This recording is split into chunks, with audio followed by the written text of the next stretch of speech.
Hi, in this video we are going to talk about quadratic equation. तो पहले हम ये समझने की कोशिश करेंगे कि क्वाड्रेटिक इक्वेशन क्या होती हैं, वो क्यों होती हैं, और उसकी एक आउटलाइन देखने की कोशिश करेंगे कि अगर इस चैप्टर को हम जेई पॉइंट ऑफ व्यू से एनालाइज करें तो इस चैप्टर के अंदर क्या क्या डिटेल्स हैं उसको हम एक माइंड मैप के फॉर्म में देखेंगे और फिर हम systematically in the upcoming videos एक एक टॉपिक का एनालाइज करेंगे।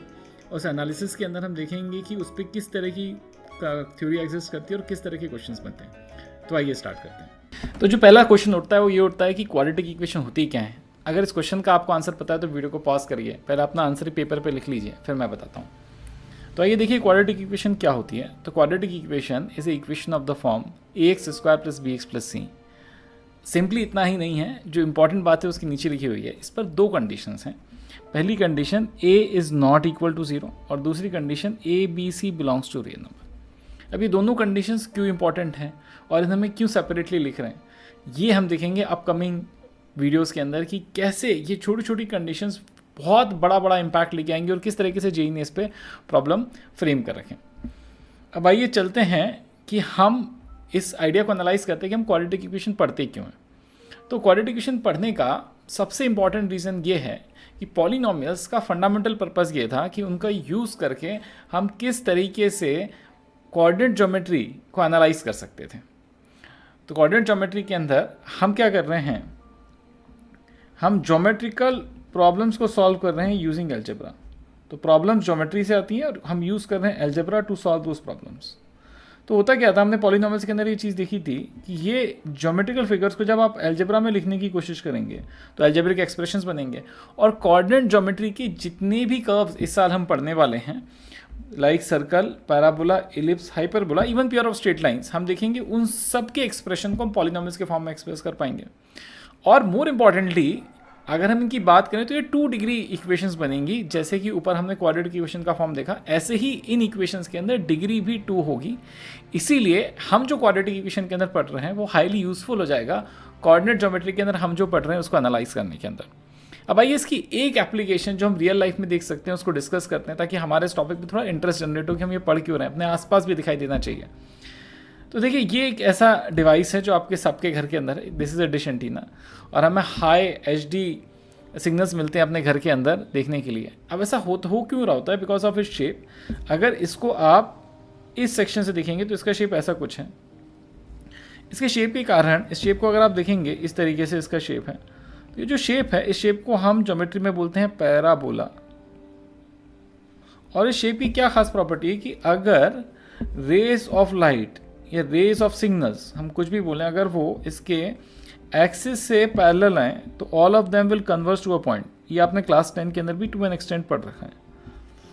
तो यहाँ पर हो क्या रहा है, जब सिग्नल्स आ रहे हैं तो ये सारे सिग्नल्स यहाँ से रिफ्लेक्ट होके इसके रिसीवर के ऊपर, ये जो सिग्नल आया यहाँ से रिफ्लेक्ट होके इसके रिसीवर के ऊपर जो हमने यहाँ सेट कर रखा है, सारे फोकस हो रहे हैं। इसके कारण आपको घर पर एक HD सिग्नल मिल रहा है। इसके पीछे कहीं ना कहीं ये ज्योमेट्री जिम्मेदार है। अगर हम बहुत पहले चलें, जब मैं छोटा था तो हमारे सिग्नल्स कुछ ऐसे हुआ करते थे, ऐसे एंटीनास हुआ करते थे, और जब भी last ball of cricket match चल रही होती तो सिग्नल चला जाता था।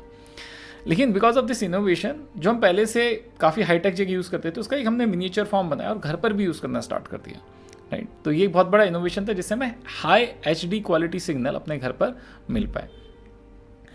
सेकेंड एप्लीकेशन अगर हम देखें, थोड़ा हाईटेक चलते हैं, तो अगर हम रॉकेट्स को लॉन्च करते हैं तो इनकी जो जनरल ट्रेजेक्ट्री होती है, या एक एक्चुअल SpaceX का जो रॉकेट है उसकी ट्रेजेक्ट्री यहाँ पे दिखाई गई है। तो you can see that this trajectory is in the form of a parabola, same kind of shape, है ना। तो जो हमने वहाँ शेप दिखा था, सेम काइंड ऑफ शेप हमें यहाँ पर भी दिखाई दे रहा है ना। अगर हम इस शेप को देखें, थोड़ा सा एक्सटेंड करें, तो आप देख सकते हैं कि ऐसा कुछ शेप बन रहा है ना। This is again a parabola. तो अगर हम कोई भी प्रोजेक्टाइल छोड़ेंगे, जैसे रॉकेट हो गया, है ना, या फिर किसी भी तरह का स्पेस, जैसे ये शटल हो गई जिसके अंदर से इसको छोड़ा गया था, है ना, या फिर अगर हमें बॉल थ्रो करें या क्रिकेट के अंदर शॉट को हिट करें, तो जो बॉल पाथ ट्रेवल करेगी वो path is also in the form of parabola. तो उस पाथ को भी हम बेटर एनालाइज कर सकते हैं, बेटर समझ सकते हैं using whatever we are trying to learn. अब हम चलते हैं इसके माइंड मैप की तरफ कि ये तो हमने देखा कि उसकी इंपॉर्टेंस क्या थी। अब हम देखते हैं कि इस चैप्टर के अंदर क्या कंटेंट है जो हम कवर कर रहे होंगे, क्योंकि वो बहुत इंपॉर्टेंट है और हमें क्लियरली समझ में आना चाहिए कि एक टॉपिक के अंदर वो क्या क्या क्लियर कट हेडिंग्स हैं या पार्टीशंस हैं जिसके अंदर हम अपने सारे कंटेंट को अरेंज कर रहे होंगे क्योंकि अगर हमें ये स्टोरी याद रहेगी तो चांसेस ये कि हम चैप्टर के अंदर चीज़ों को नहीं भूलेंगे और डिटेलिंग को भी हम इसमें कर पाएंगे. So let us start with it. So the first idea that we will be covering here is the concept of roots और solutions of quadratic equation. अब roots और solutions में क्या फ़र्क होता है ये भी हम देखेंगे, ठीक है. लेकिन जो roots और solutions की स्टडी करेंगे हम quadratic equation की. Then we'll move on to the idea of equation identity कि quadratic equation और quadratic identity में क्या डिफरेंस होगा. फिर हम मूव करेंगे थोड़ा और देखेंगे कि रूट्स और कोफिशिएंट्स में क्या रिलेशन होगा. फिर हम एक इक्वेशन को ट्रांसफॉर्म करेंगे और नए तरह के रूट्स निकालने की कोशिश करेंगे. Finally we'll move to an idea that is very peculiar, JEE के अंदर काफ़ी पूछा जा रहा है आजकल, दैट इज़ न्यूटन थ्योरम. फिर हम नेचर ऑफ रूट्स की तरफ मूव करेंगे कि नेचर ऑफ रूट्स क्या होता है. तो हियर वी विल एनालाइज कि रियल रूट्स, इमेजिनरी रूट्स या और भी क्या कितने तरह के रूट्स हो सकते हैं उनको हम कैसे एनालाइज करेंगे. नेक्स्ट पार्ट इज ग्राफ कि क्वाड्रेटिक पॉलिनोमियल का ग्राफ क्या होता है, उसका यूज़ करके हम कैसे क्वाड्रेटिक इक्वेशंस को एनालाइज कर सकते हैं.